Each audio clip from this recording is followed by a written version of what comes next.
আমরা বলতে চাই, নারী সংস্কারের নামে আল্লাহর কোরআনকে, ইসলামকে যে কটাক্ষ করা হয়েছে, ধর্মীয় উত্তরাধিকার বিধান,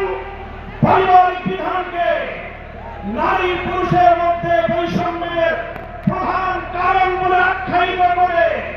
বিতর্কিত নারী বিষয়ক কমিশন এদেশের সংখ্যাগরিষ্ঠ মানুষের ধর্মীয় অনুভূতির আঘাত প্রদান করেছে।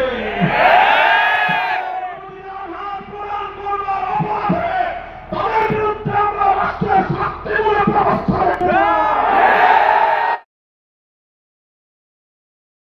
সবার বিচার চাই। দেখেন,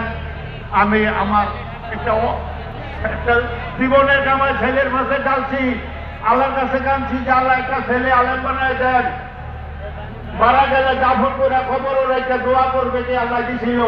আমার বাড়ির সাথে 10 মিনিট লাগে থানা থেকে আমার বাড়ির থেকে উনি বলছে যে আমার হাতের কাছে এত বড় সন্তান কইলা গালি দিচ্ছে আমার হতে রে। আর নবীজি বলছে ওকে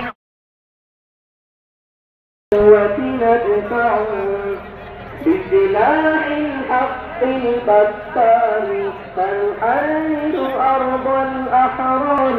ونعيد الشهر إلى القدس من بعد الذل وذا العار من بعد الذل وذا العار بسلاح الحق البتار سنحرر أرض الأحرار ونعيد الشهر